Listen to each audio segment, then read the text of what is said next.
Can the president slap tariffs on any country for any amount of time without limits? February 2026, the Supreme Court said no, he does not. But just hours later, President Trump signed a new executive order imposing fresh tariffs anyway, this time under a different law. So, here is what this video answers. What exactly are tariffs? Who actually pays for them?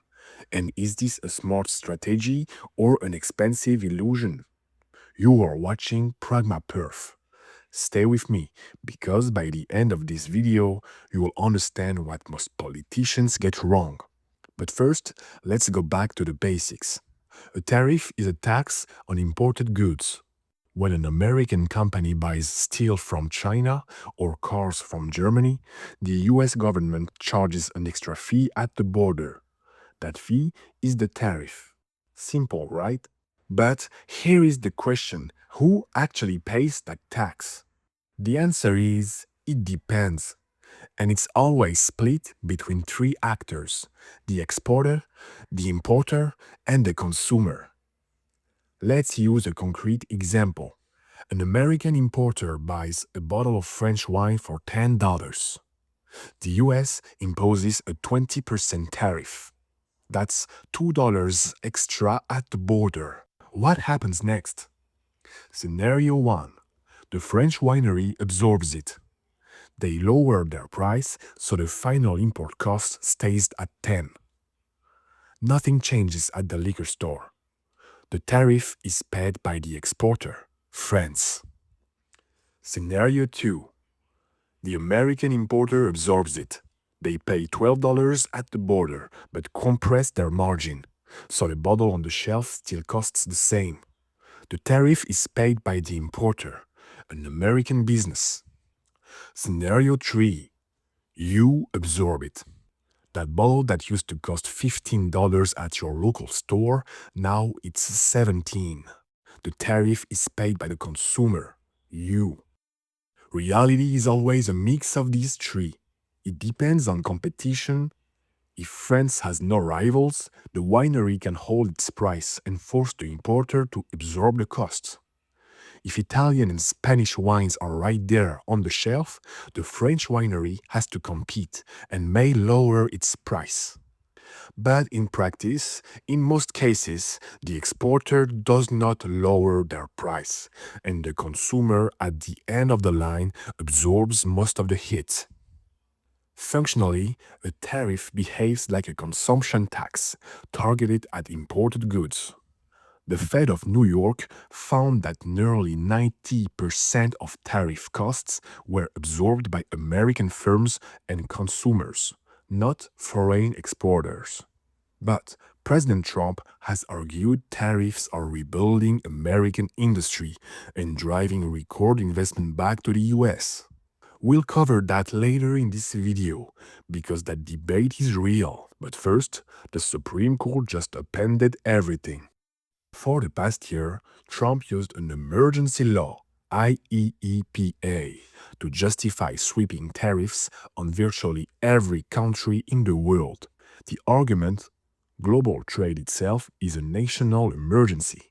On February 20th, 2026, the Supreme Court said that's unconstitutional. In a 6-3 ruling, the justices held that tariffs are a form of taxation, and under the Constitution, only Congress has the power to tax. The president cannot bypass that by declaring an emergency. Trump's response was immediate.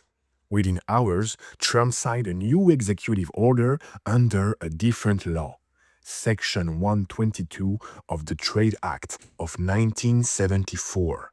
A 10% global surcharge with threats of 15. But there's a catch. Section 122 has a hard 150-day limit. So why is President Trump fighting so hard to keep tariffs alive? Let's look at the real strategy. This is the part most coverage gets wrong, because Trump's tariffs aren't just a trade policy. They are 4 weapons in one. Weapon 1. Geopolitical leverage. Tariffs on Canada and Mexico were not just about trade. They were tied to demands on fentanyl trafficking and stronger border enforcement. Canada responded by ramping up border operations, and Mexico sent troops to its northern border. The US then posed the tariffs. This is a classic example of using economic pressure to push for political concessions. And in this case, it worked. Both countries made changes. Speaking of geopolitics, the United States and Israel are currently striking the Iranian regime on February 28, 2026. I've done a deep dive on what would be the economic potential of a regime change in Iran. Link in the description. Weapon 2. Reindustrialization and protecting strategic industries. The deeper ambition is to rebuild American manufacturing and protect the industries that matter most for national security. For decades, American companies offshored production to cheaper markets. The result? China now dominates rare earth minerals, solar panel manufacturing, and many key pharmaceutical ingredients. COVID-19 showed just how risky that dependency can be. Tariffs create an incentive to build domestically, and some reshoring is happening. TSMC in Arizona, Samsung in Texas, new pharma facilities. But this isn't about fixing the trade deficit this year. It's a 10 to 20-year restructuring of the industrial base. When you build a domestic semiconductor industry from scratch, productivity improves over time as workers gain experience and firms innovate. Economists call these learning curve effects. Industrial clusters form suppliers, engineers, research labs, creating positive spillovers that pure market logic would never generate on its own. And there is another pro-tariff argument here. Not all competition is a fair competition. China's government heavily subsidizes its industries. A US private company competing against a state-backed Chinese rival isn't on equal footing. Tariffs can offset that distortion. Weapon number 3. Fiscal revenue and the tax cut trade-off. Here is one that rarely gets mentioned clearly. Tariffs generate real money. Total tariff collections hit $264 billion in 2025. At the same time, the administration is pushing major domestic tax cuts. Tariff revenue is part of the fiscal math. It helps offset the cost, at least on paper. But the tax foundation warns it falls well short, and tariff costs risk reducing that benefit of those cuts. In other words, Americans pay more for imported goods, and that money partly funds tax reductions. Whether that trade-off benefits you depends entirely on where you sit in the income distribution. Weapon number 4. Bilateral deal-making. The final layer. Blow up the existing multilateral framework. Create maximum uncertainty, then offer bilateral deals, country by country, where the US, as the world's largest consumer market, holds huge leverage.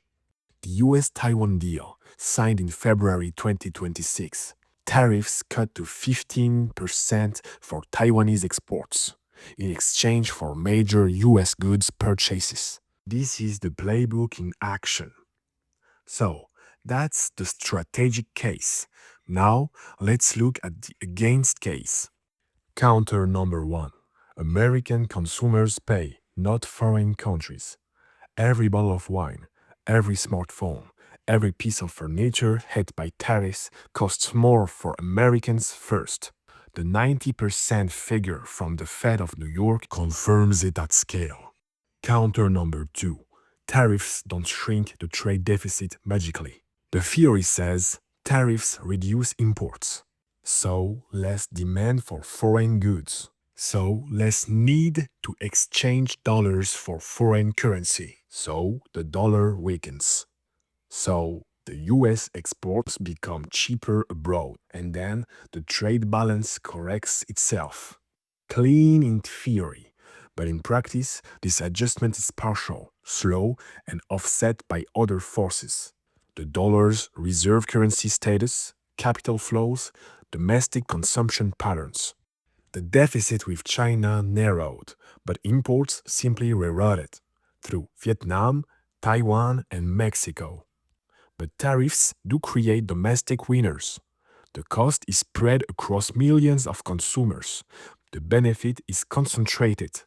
That asymmetry is exactly why tariffs are so politically durable. And even if the overall economy suffers. Counter 3. Retaliation hits American exporters. When the US imposes tariffs, trading partners hit back. American farmers lost significant access to Chinese and European markets, and that pattern repeated in 2025. The people paying aren't Wall Street traders. They are soybean farmers in Iowa. Counter number 4. Uncertainty is an invisible tax on investment. Perhaps the most underrated cost. When businesses don't know what tariffs will be next quarter, they don't build, they wait. Now, what do markets say? Markets are the world's largest real-time voting machine. Here is how they voted. Every major tariff escalation was followed by a market sell-off. The Liberation Day tariffs caused the VIX, the market's fear index, to spike to some of its highest readings in years. By the way, if you want to understand exactly what the VIX is and how to read it, I've made a dedicated video on that. Link in the description. The dollar did weaken during major tariff escalations. We explained that theory earlier. Fewer imports should reduce dollar demand and make the US exports cheaper. But notice what didn't happen. The expected trade balance correction. The dollar fell and the deficit barely moved. That's markets telling you the theory is hitting real-world friction. Tariffs push up the price of imported goods, which raises inflation expectations. That forces the Fed to keep interest rates high, pushing Treasury yields up. Borrowing costs rise across the economy and stock valuations get squeezed. Put it together, and every tariff escalation hits stocks, bonds, and the dollar at once. The economy slows, inflation stays persistent, and the Fed gets stuck. Economists call this stagflation risk, the nightmare scenario where their usual tools don't work. So, ultimate weapon or biggest illusion? The honest answer, it depends on what problem you're actually trying to solve.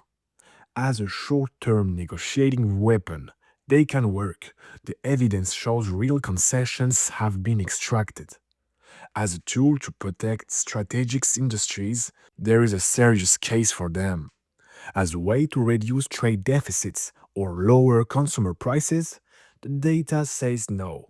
The deficit barely moved, and American households paid most of the cost.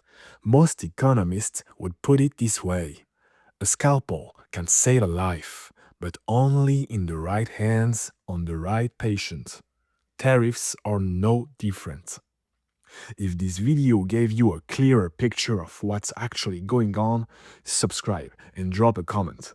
Which sector do you think the US should or shouldn't be protecting with tariffs right now? Pragma